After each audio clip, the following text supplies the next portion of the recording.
Ada gerakan refleks yang datang tanpa izin dari akal sehatmu. Gerakan itu cepat, hampir tidak disengaja. Ini terjadi ketika kamu mengecek saldo di layar telepon. Angkanya yang berdiri diam, beku, tidak bergerak, jauh dari kebutuhan yang menjulang tinggi di rumah.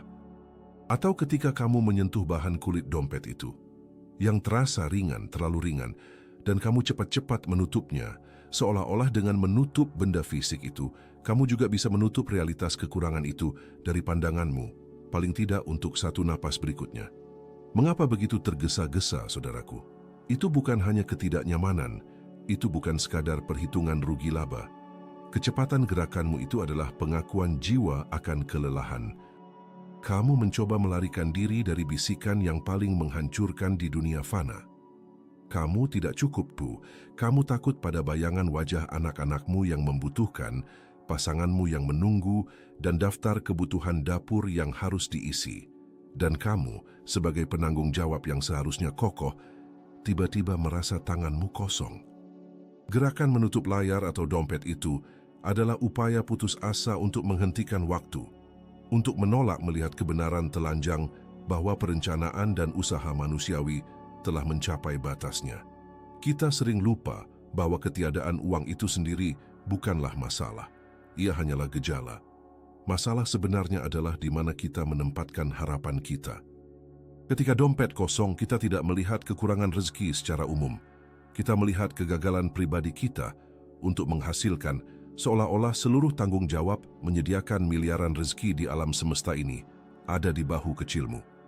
Ini adalah kesombongan yang sangat halus, saudaraku. Kamu bersandar pada kekuatanmu, pada pekerjaanmu, pada sistem ekonomi. Dan ketika sistem itu menunjukkan kekosongan, kamu panik karena kamu telah menjadikan sebab sebagai sumber. Interupsi spiritual yang brutal ini, momen di mana kamu memalingkan wajah dari bukti fisik kekuranganmu, diizinkan oleh Allah, sebuah jeda yang tajam dan menyakitkan. Dia tidak ingin kamu terpaku pada angka yang hanyalah cerminan dari usaha duniawi yang telah kamu curahkan.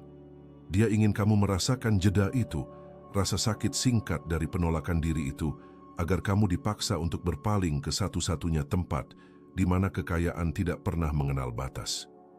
Coba ingat-ingat, saudaraku. Berapa kali kamu membiarkan rasa malu atas kekurangan ini merampas kemanisan salatmu? Rasa malu itu, gerakan menutup cepat itu, adalah jebakan iblis.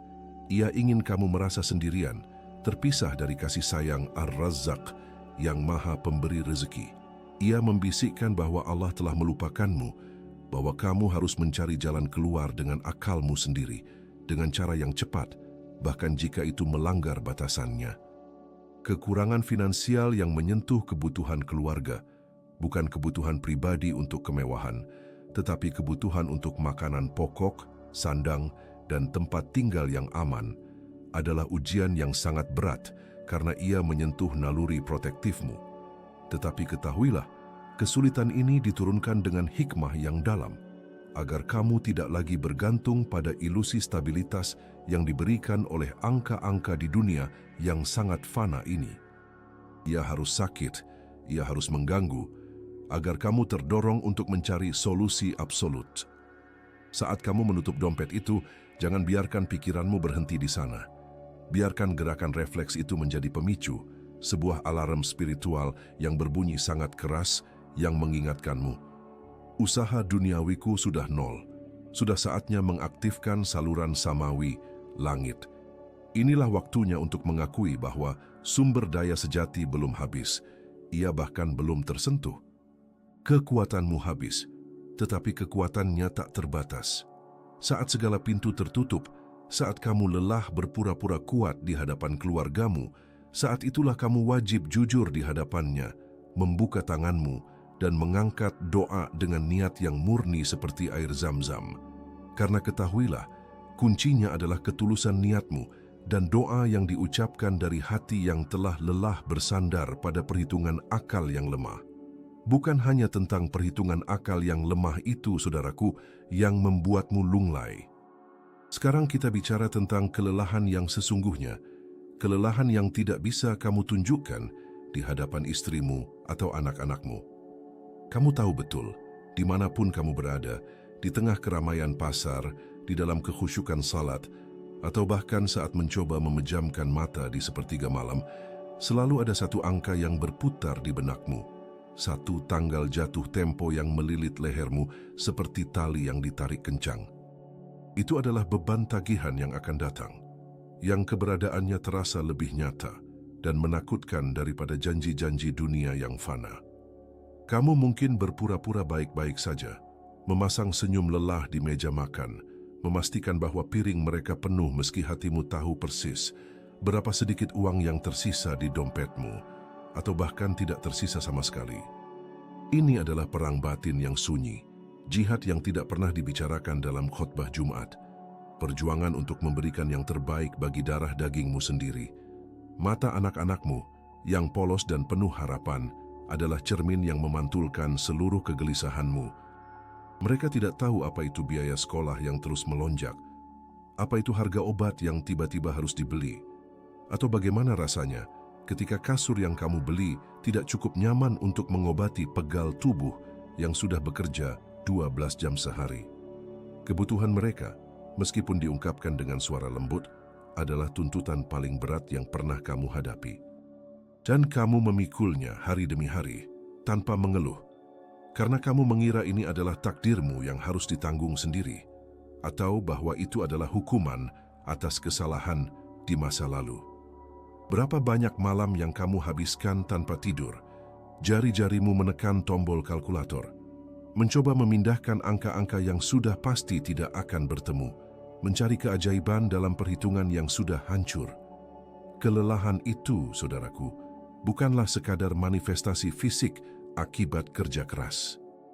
Itu adalah kelelahan jiwa yang terus-menerus mencoba menjadi Tuhan kecil bagi keluarganya, mencoba menjamin rezeki yang sesungguhnya hanya bisa dijamin oleh Al-Kafi, yang maha mencukupi. Seringkali, di tengah keputusasaan yang sunyi itu, kita lupa melihat ke atas, lupa menyadari bahwa seluruh perjuangan dan pengorbananmu yang tersembunyi itu, air mata yang kamu tahan, senyum palsu yang kamu berikan, malam-malam tanpa tidur, saat kamu merencanakan cara mengatur kebutuhan esok hari, semua itu tidak luput dari pandangan Allah. Ar-Razzaq tidak hanya melihat hasil akhir, dia tidak menghitung berapa banyak saldo bankmu. Dia melihat niat dan usaha yang kamu tumpahkan demi anak-anakmu. Kesabaranmu dalam menanggung tekanan ekonomi demi menjaga kehormatan keluargamu, itu adalah bentuk ibadah yang mungkin lebih berbobot daripada ribuan rakaat sunnah yang kamu kerjakan dalam keadaan hati yang lalai. Nabi Muhammad, semoga damai menyertainya, mengajarkan bahwa berusaha mencari nafkah yang halal untuk keluarga adalah setara dengan berjuang di jalan Allah. Kamu sedang berada dalam pertempuran itu. Maka ketahuilah, kelelahanmu itu adalah saksi yang akan berbicara pada hari kiamat. Allah melihat setiap tarikan napas beratmu, setiap tetesan keringat di keningmu, dan Dia memahami rasa tercekik ketika kamu harus menolak permintaan sederhana anakmu karena uangnya memang benar-benar tidak ada. Dia tidak menuntutmu untuk sempurna dalam perhitungan, tetapi Dia menuntutmu untuk jujur dalam berserah diri.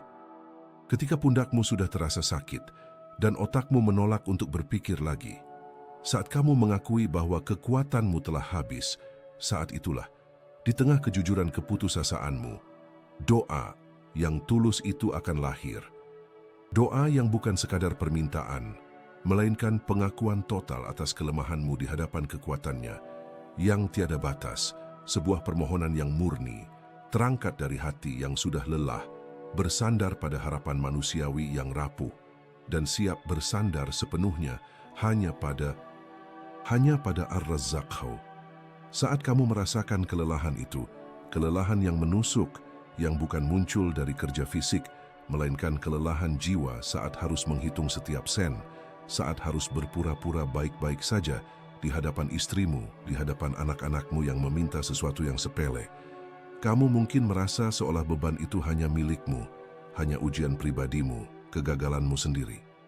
Kamu mungkin merasa tersingkir, terasing, seakan seluruh dunia berhasil menavigasi arus kehidupan yang lancar, kecuali dirimu. Rasa malu itu menjebakmu dalam isolasi yang berbahaya. Kamu menarik diri dari lingkaran sosial, menolak undangan makan, mengabaikan sapaan teman. Karena kamu terlalu sibuk mengurus jurang di dompetmu, yang kamu takutkan akan terekspos jika kamu berbicara jujur. Namun saudaraku, dengarkan bisikan ini. Ketidakberdayaan yang kamu rasakan di tengah himpitan biaya hidup, sesak napas finansial yang kamu hirup di pagi hari saat harus mencari rezeki untuk keluarga, itu adalah ritme rahasia yang dihembuskan oleh ummah ini diam-diam setiap hari. Kita semua ada di sini terkadang berdiri di tempat yang sama, hanya saja kita semua memilih senyap. Di masjid saat kita salat berjamaah, kamu melihat wajah-wajah yang tenang, sorban yang rapi, senyum yang santai. Kamu melihat penampilan yang sukses, yang sudah selesai dengan urusan dunianya. Tapi berapa banyak dari mereka, persis di saat takbiratul ihram, justru sedang menghitung tagihan sewa yang harus dibayar lusa. Berapa banyak yang hatinya gemetar bukan karena kekhusyukan, melainkan karena memikirkan bagaimana caranya mengisi panci di dapur hari itu. Kesendirianmu adalah ilusi yang dipelihara oleh ego dan iblis. Mereka ingin kamu percaya bahwa kamu sendirian dalam kegagalan ini, sehingga kamu tidak mencari sandaran pada kekuatan komunitas. Dan yang lebih penting, agar kamu tidak mencari sandaran pada Tuanmu dengan pengakuan yang utuh. Mereka ingin kamu membandingkan dirimu dengan tetangga yang terlihat makmur, lupa bahwa Allah menguji kita dengan al-khasru minal amwal, dengan kekurangan harta, sebagai salah satu ujian paling mendasar. Ini adalah bagian dari takdir yang disiapkan untuk orang-orang beriman, untuk menguji mana yang bersabar dan mana yang kembali merangkak mencarinya. Kita terlalu terbiasa dengan narasi kekayaan yang instan dan kemakmuran yang mudah, sehingga ketika ujian kesulitan finansial datang, kita meragukan kasih sayang Rabb kita. Padahal Nabi kita, Rasulullah, sendiri pernah berada dalam situasi di mana beliau harus menggadaikan baju besinya demi kebutuhan makanan keluarganya. Itu bukan kegagalan, itu adalah pengajaran.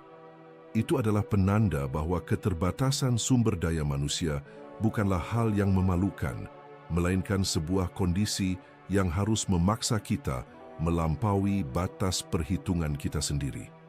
Saat kamu merasa tidak mampu lagi, saat kamu benar-benar telah mencapai titik nol di mana setiap rencana manusia yang kamu susun, meminjam dari sana, menjual dari sini, sudah tidak memadai lagi, saat itulah kamu bisa melihat kenyataan sejati. Kamu bukan menghadapi masalah individual. Kamu sedang bergumul dengan kenyataan bahwa seluruh sistem dunia ini dirancang untuk membuatmu merasa miskin, merasa kurang, agar kamu selalu bergantung pada kekuasaan manusia yang fana. Tapi bagi seorang hamba, kesulitan ini adalah kesempatan untuk memutuskan tali ketergantungan pada apapun yang fana dan bersandar pada Yang Maha Kekal. Ketika kita menyadari bahwa desahan finansial ini adalah nafas kolektif ummah, kita berhenti menyalahkan diri sendiri dan mulai mengangkat beban ini ke tempat yang seharusnya, ke hadapan pemilik kunci rezeki. Kelelahan ini, saudaraku, adalah panggilan kolektif. Panggilan untuk berhenti menghitung dan mulai meminta. Kita terlalu sering terpaku pada gagang cangkulnya. Kita genggam erat gagang itu, yang kita sebut ikhtiar, mengukur kekuatannya. Menghitung berapa jam kita menghabiskan waktu di ladang, seolah-olah keringat kitalah yang pasti mendatangkan panen. Lihatlah pekerjaanmu, saudaraku. Lihatlah jabatanmu, atau bisnis kecil yang kamu rintis dengan air mata dan kurang tidur. Itu semua adalah gagang cangkul. Mereka adalah kewajiban yang harus kamu penuhi sebagai hamba yang diperintahkan untuk berusaha, namun mereka bukanlah air yang menghidupkan bumi. Celakanya kita telah lama keliru. Kita telah membebankan harapan seluas samudra pada wadah yang sempit dan rapuh, gaji bulanan, komisi, kontrak kerja, atau bahkan kemampuan fisik kita yang terbatas. Ketika wadah itu retak, atau ketika bulan ini terasa kosong, seluruh keyakinanmu runtuh, sebab kamu telah menjadikan wadah itu sebagai sumber, bukannya saluran. Kamu telah memohon hujan pada cangkul yang hanya bertugas mengangkut tanah. Dengarkan baik-baik. Rezeki itu jauh lebih luas dari usaha yang kamu ukur dengan jam kerja, lebih besar dari total angka yang tertera di rekening bankmu. Rezeki adalah sifat dari Ar-Razzaq yang Maha Pemberi dan sifatnya tidak terbatas. Sementara ikhtiarmu, usahamu adalah urusan manusia, terikat oleh jam, modal, dan persaingan pasar yang kejam. Jika rezeki bergantung sepenuhnya pada kecerdasan dan kekuatan manusia, bagaimana dengan semut di bawah batu atau burung yang terbang saat fajar tanpa bekal makanan di sarangnya? Siapa yang merawat mereka di saat kamu sibuk menghitung angka di laporan keuangan? Ketakutan finansial yang mencekikmu, rasa bahwa kamu harus bekerja sampai mati agar keluargamu bisa hidup, adalah hasil dari melihat rizki melalui kacamata ikhtiar. Itu adalah ilusi yang dipasang iblis untuk membuatmu merasa sendirian, seolah-olah kamu harus menciptakan rezeki dari ketiadaan, padahal ia sudah terjanji dan terbentang luas oleh pemiliknya. Kamu melihat 5 juta rupiah sebagai batasmu, padahal di hadapannya 5 juta atau 50 miliar adalah sama mudahnya. Kesulitanmu muncul ketika kamu membatasi kemahaluasannya dengan perhitungan yang terbatas. Tugasmu hanyalah memegang gagang itu dengan niat yang benar, sebagai bentuk ketaatan sebagai ibadah, dan meyakini bahwa air, rizki, akan mengalir dari sumber yang tak pernah kering. Bahkan jika hari ini pekerjaanmu terasa buntu, bahkan jika pasar menolak usahamu, itu hanya berarti satu pintu ikhtiar tertutup. Itu tidak pernah berarti sumber rezeki telah mengering, sebab sumber itu bukan milikmu untuk ditutup atau dibuka. Ia milik Dia yang tidak tidur dan tidak pernah lalai. Saudaraku, ketika kamu berdiri dalam salat, lepaskanlah jabatan, gelar, dan angka-angka pendapatan dari pundakmu. Kamu harus mendidik hatimu untuk memisahkan kewajiban bergerak, ikhtiar, dari keyakinan sumber, rizki. Lelahmu dalam bekerja adalah ketaatan, itu bagus. Tapi kecemasanmu yang terus-menerus adalah bukti bahwa kamu menaruh tawakal, kepercayaan total pada keringatmu, bukan pada rahmatnya. Kita harus menarik kembali otoritas dari bank dan memberikannya kembali kepada pemilik tunggal kunci langit dan bumi. Inilah penataan ulang yang brutal dan perlu. Pekerjaanmu adalah perahu, tapi Allah adalah samudra yang menggerakkannya. Jika kamu mendayung dengan niat suci, bahkan jika perahu itu bocor, Dia bisa menjamin kamu tetap sampai ke seberang. Mengapa? Karena Dia tidak terikat oleh hukum fisika perahu, Dia terikat oleh janjinya kepada hamba yang bersandar. Jadi sekarang kita berhenti mengeluh tentang kecilnya gagang cangkul itu. Kita alihkan pandangan kita. Kita lihat ke atas, ke sumber air yang tak terbatas.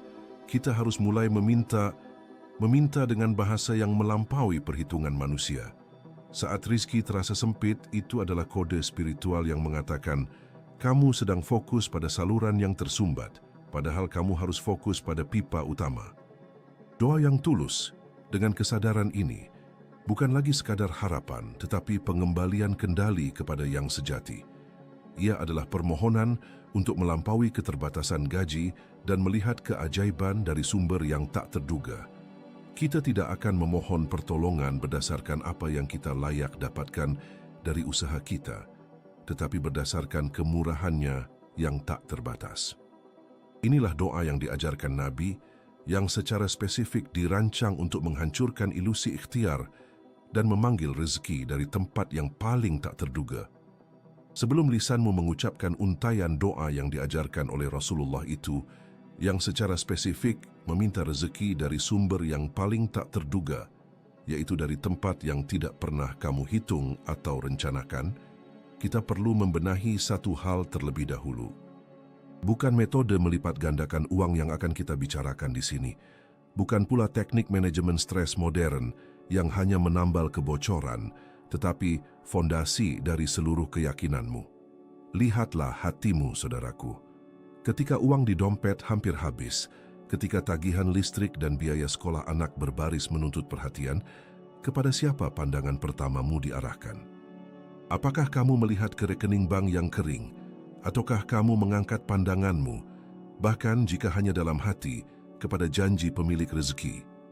Seringkali, masalah kita bukanlah kekurangan uang, tetapi kekurangan keyakinan bahwa janjinya lebih kokoh daripada kawat baja yang dibuat oleh manusia. kita telah mengizinkan kepanikan mengalahkan kemurnian firman-Nya. Padahal sentuhan ayat itu ketika masuk ke dalam jiwa yang berdesir, seharusnya menghancurkan keputusasaan seperti cahaya yang memecah kegelapan yang paling pekat. Coba resapi janji sederhana ini yang seharusnya membuat bahumu rileks dan napasmu kembali teratur. Tidak ada satu pun makhluk melata di muka bumi ini, kecuali rezekinya telah ditanggung oleh Allah. Wa ma min dabbatin fil ardi illa 'ala Allahi rizquha. Saudaraku, ayat ini tidak hanya berbicara tentang kamu, seorang hamba yang beriman, yang salat 5 waktu dan berusaha mencari nafkah. Ayat ini juga berlaku untuk cacing di bawah batu, untuk semut di dalam sarangnya yang gelap, bahkan untuk ikan yang berenang di kedalaman lautan yang tak tersentuh oleh cahaya matahari. Jika Ar-Razzaq menjamin makanan bagi makhluk yang tidak memiliki tangan untuk bekerja, tidak memiliki pikiran untuk merencanakan tabungan, tidak memiliki lisan untuk memohon dengan doa yang sempurna, bagaimana mungkin Dia akan melupakanmu, hambanya yang berjuang dan yang Dia cintai melebihi 70 ibu? Kita harus berhenti memandang rezeki hanya sebagai hasil dari negosiasi gaji atau kesuksesan ikhtiarmu yang terbatas. Ketika kamu merasa bahwa semua pintu perhitungan manusia telah tertutup rapat, ketika kamu yakin bahwa gajimu, seberapapun besarnya, tidak akan pernah cukup untuk menutupi kebutuhan keluarga, pada momen itulah kamu diundang untuk sepenuhnya bersandar pada ayat ini. Ingat, Dia menjamin rezeki, bukan hanya gaji yang kamu negosiasikan dengan atasanmu. Gaji bisa habis, rezekinya tidak pernah habis. Bahkan jika seluruh manusia dan jin menggunakan air laut untuk menulis dan seluruh pohon di bumi dijadikan pena, janjinya tetap tegak. Rasa kekurangan yang kamu rasakan hari ini sesungguhnya adalah undangan yang keras untuk mengangkat pandanganmu di atas laporan keuangan, di atas tabel Excel, di atas jumlah pinjaman. Jangan biarkan dirimu berpikir bahwa hanya dengan bekerja 18 jam sehari, kamu akan keluar dari kesulitan ini, karena itu berarti kamu telah menjadikan tenagamu yang fana sebagai Tuhan kecil yang kamu sembah. Rezeki adalah anugerah yang melampaui logika upah dan kerja keras. Ia adalah aliran yang dijamin oleh Yang Maha Menjaga. Saudaraku, desah napas keraguanmu adalah bisikan iblis yang ingin membuatmu lupa akan keluasan janji ini. Ia ingin agar kamu mempercayai bahwa hukum sebab akibat duniawi adalah hukum yang paling tinggi. Ketika kamu bersiap untuk mengamalkan doa itu, pastikan hati kamu telah berlabuh pada kepastian ayat ini. Bahwa apa yang akan kamu minta bukan berdasarkan semoga atau mungkin dari sisa-sisa perhitungan duniawi, melainkan berdasarkan pasti, karena Dia telah menjanjikannya. Kepastian ini adalah mata air yang akan membersihkan setiap keengganan, setiap rasa malu yang kamu rasakan karena kekurangan materi. Karena ketika kamu memohon, kamu tidak sedang memohon belas kasihan, tetapi menuntut pemenuhan janji dari Raja di Raja, yang janjinya tidak pernah mungkin diingkari. Hati yang telah diyakinkan oleh ayat adalah hati yang akan melihat rezeki berdatangan dari arah yang tidak pernah kamu duga sama sekali, menembus perhitungan matematika yang selama ini mencekikmu. Sekarang dengan keyakinan seperti itu yang berakar di dadamu, barulah kita siap mengamalkan doa yang diajarkan Nabi, sebuah permohonan yang sesungguhnya adalah klaim atas jaminan ilahi. Kita sekarang berada di titik yang paling krusial, saudaraku. Tepat sebelum lisanmu mengucapkan doa yang diajarkan Nabi, ada satu tindakan batin yang wajib kamu lakukan, sebuah intervensi spiritual yang mutlak, yaitu pembubaran total atas kantor akuntansi yang selama ini kamu dirikan di dalam hatimu. Ya, kantor itu, yang kerjanya adalah menghitung setiap sen yang masuk, yang menimbang setiap pemasukan dengan cermat, yang selalu berbisik dengan kecemasan, ini tidak cukup atau tinggal sisa segini. Kantor akuntansi internalmu itu didirikan atas dasar keyakinan pada kemampuanmu yang terbatas, pada gaji bulananmu yang fana, dan pada angka-angka kaku yang tertera di rekening bank. Kita begitu terlatih untuk melihat sisa yang ada di dompet atau digit terakhir yang menghiasi layar ponsel, sehingga kita lupa bahwa mata air rezeki yang sebenarnya tidak pernah bisa diukur dengan meteran manusia. Pikirkan tentang kesulitan yang kamu hadapi. kamu menghitung defisitmu, 5 juta, 10 juta, bahkan 100 juta. Itu adalah angka-angka yang menakutkan, benar. Tapi itu menakutkan hanya jika kamu menggunakan kalkulator dunia. Kalkulator dunia hanya punya tombol tambah dan kurang, yang hanya bisa beroperasi dalam batas-batas yang telah kamu kenal. Kalkulator itu tidak punya tombol kun fayakun. Jadilah, maka jadilah, dan ia tidak memiliki tombol yang melambangkan kekuasaan Ar-Razzaq. Saat kamu menghitung, kamu secara implisit bertanya, bahkan tanpa sadar, berapa banyak yang saya miliki untuk melunasinya? Ini adalah pertanyaan yang salah, sebuah kekeliruan teologis dalam manajemen keuanganmu. Kamu tidak boleh lagi bertanya berdasarkan kepunyaanmu yang kecil dan terbatas. Yaqun kanonis, keyakinan yang total adalah perubahan radikal dalam subjek perhitunganmu. Bukan lagi, apa yang aku miliki? Melainkan, dengan penekanan yang berani dan penuh harap, apa yang Dia yang maha luas al-wasi mampu lakukan, berhenti membandingkan kecilnya kantongmu dengan besarnya kebutuhanmu. Mulailah membandingkan kebutuhanmu, sebesar apapun gunungnya, dengan kapasitasnya yang tak terbatas dan tidak pernah habis.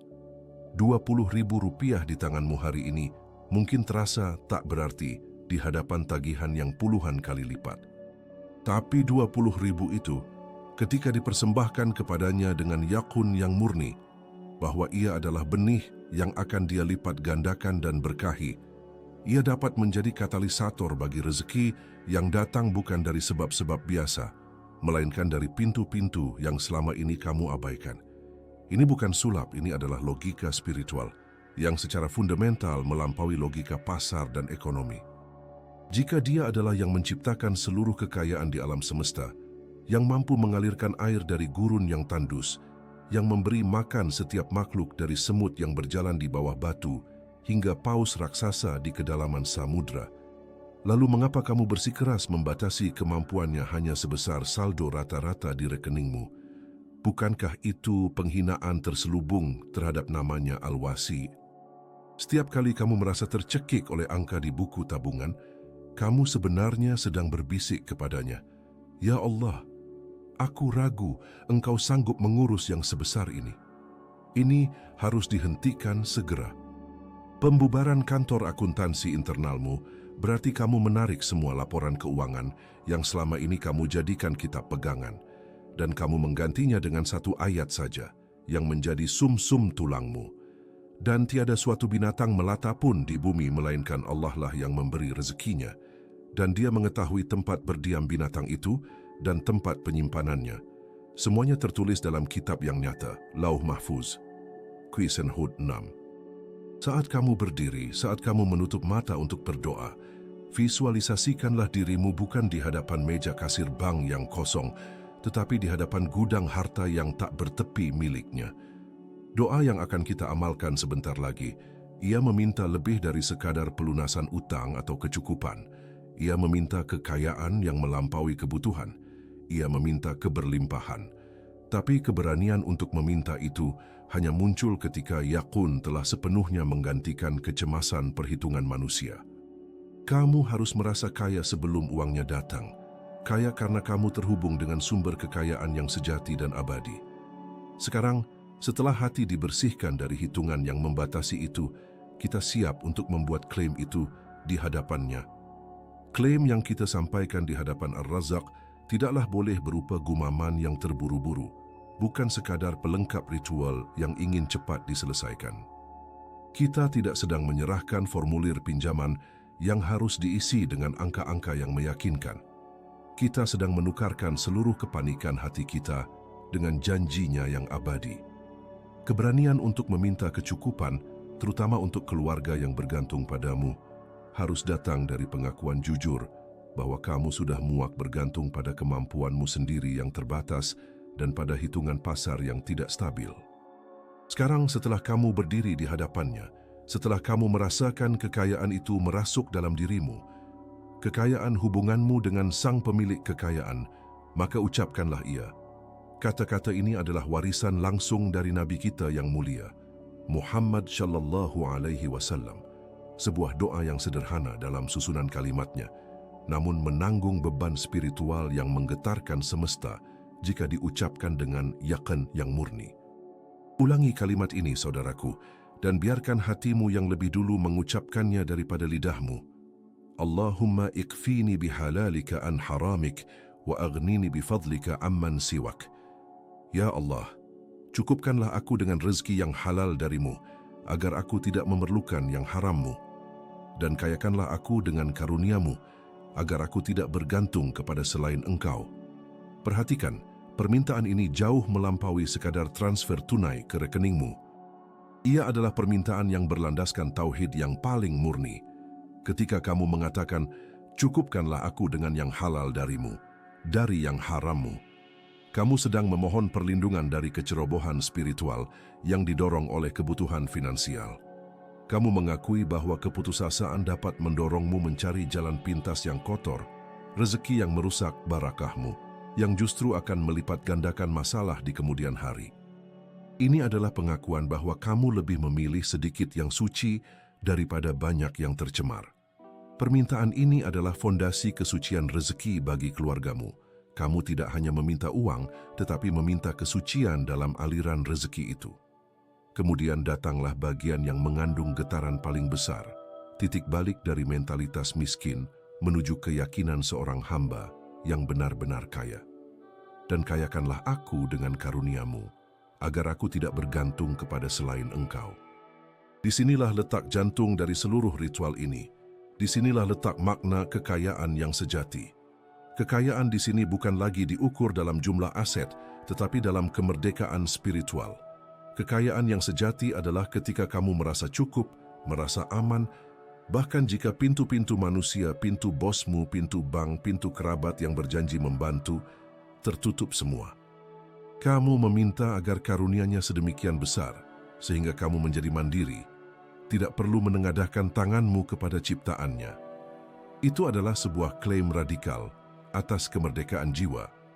Saat kamu mengulanginya, misalnya 100 kali di saat-saat keheningan, atau saat salat malammu, pastikan setiap pengulangan tidak hanya menambah jumlah di hitunganmu, tetapi memperkuat serat yakin di dalam hatimu. Ulangi sampai kata aman siwak, selain engkau. Menggema dalam kesadaranmu mengubah setiap kekhawatiran tentang tagihan dan kebutuhan keluarga menjadi keyakinan mutlak bahwa hanya Dia yang bisa menyelesaikan ini. Kamu tidak sedang menyembunyikan masalahmu. Kamu sedang meletakkannya di hadapan sumber daya tak terbatas. Ucapkan dengan sedikit rasa takut, bukan takut akan kemiskinan, tetapi takut akan keagungannya yang maha besar, yang telah memberimu izin untuk meminta sesuatu sebesar ini. Sampai kamu merasakan air mata keringat di punggungmu atau getaran yang mengalir dari dada menuju ujung jari, barulah doa itu mulai bekerja, bukan sebagai mantra, melainkan sebagai sebuah sumpah pengabdian bahwa sejak saat ini dan seterusnya, hanya Dialah tempat kebutuhanmu bergantung. Hanya Dialah tempat kebutuhanmu bergantung. Setelah getaran itu reda, setelah kamu mengucapkan amin dengan hati yang benar-benar hancur, saatnya diam. Tidak ada lagi kata-kata yang tersisa untuk diucapkan. Bukan berarti kamu tidak lagi membaca doa, melainkan kamu menghentikan upaya memohon dengan desakan yang menuntut.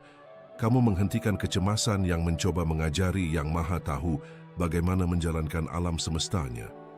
Kamu sudah menyampaikan semuanya. Sekarang kita memasuki tahap taslim, penyerahan sunyi yang mutlak. Kamu telah menempatkan beban berat ini. Kekurangan uang untuk keluargamu, kegelisahan melihat tagihan yang menumpuk, rasa malu karena tidak mampu menyediakan tepat di ambang pintunya. Kamu telah menyerahkannya seperti karung gandum yang berat yang akhirnya kamu lepaskan di hadapan sang pemilik gudang. Tugasmu sudah selesai, saudaraku. Tugas meminta dengan segala kerendahan dan keyakinan telah usai. Sekarang, jangan coba-coba mengintip ke dalam gudangnya. Jangan mencoba menghitung inventarisnya, menanyakan kapan atau bagaimana. Dia akan menjawab. Ini adalah pertempuran internal terakhir dan tersulit, menjaga keheningan hati. Setelah dua yang penuh air mata dan keringat itu selesai, iblis yang tidak pernah lelah mencari celah akan datang bukan dengan bisikan besar, melainkan dengan rengekan kecil yang cerdas. Dia akan membisikkan perhitungan bank yang dingin, menunjukkan tanggal jatuh tempo di kalender, memutar kembali skenario terburuk dari keruntuhan finansialmu. Dia akan mencoba membuatmu mengambil kembali karung beban itu, mengatakan, Allah mungkin sibuk, dia mungkin telah melupakan, urus saja sendiri. Momen ini adalah titik balik di mana banyak orang gagal. Mereka melakukan dua yang luar biasa, membangun jembatan keyakinan yang tinggi ke langit, tetapi dalam waktu kurang dari 1 jam setelah salam penutup salat, mereka meruntuhkan jembatan itu dengan kekhawatiran dan perhitungan manusiawi. Mereka kembali menjadi orang yang menghitung rezeki dengan kacamata minus duniawi, lupa bahwa mereka baru saja berbicara kepada zat yang kekayaannya tidak akan berkurang sedikit pun, bahkan jika seluruh jin dan manusia meminta secara serentak dari dulu hingga hari kiamat. Dia Al-Malik Sang Raja tidak terikat oleh kalender bulanan, oleh siklus pasar, atau oleh keterbatasan kas di bank. Ketika dia memutuskan untuk memberi, rezeki itu datang dari arah yang tidak pernah kamu duga, menembus dinding-dinding logika. Maka, biarkan duamu menjadi penanda bahwa sejak saat itu, beban telah berpindah tangan. Kamu tidak lagi membawa kekhawatiran itu. Kamu hanya membawa ketaatan, kesabaran, dan syukur. Istirahatkan hatimu. Kembalilah pada salatmu dengan ketenangan yang baru. Bukan lagi salat yang tergesa-gesa karena didorong oleh panik, melainkan salat seorang hamba yang tahu bahwa semua urusannya, baik yang besar maupun yang sangat kecil, telah diurus oleh Sang Pengatur terbaik. Tidak ada lagi yang perlu kamu lakukan selain menunggu dengan anggun, menyaksikan janjinya terwujud dalam waktunya yang sempurna, dan terus bersedekah, bahkan dari sisa yang sedikit, sebagai pengakuan bahwa apapun yang datang padamu bukanlah milikmu, tetapi karunia dari Dia yang Maha Pemurah. Tugasmu kini hanyalah menjadi saluran yang bersih, siap menerima apapun yang Dia kirimkan, tanpa protes atau tuntutan. Segala sesuatu telah berada di tangannya. Heninglah. Biarkan kesepakatan spiritual ini bekerja dalam keheningan total. Kembalilah pada kehidupan sehari-harimu. Tapi kali ini, berdirilah tegak karena kamu tahu, di bawah lapisan duniawi yang keras ini, ada janji yang kokoh yang sedang bergerak ke arahmu dengan ketepatan yang tidak akan pernah meleset.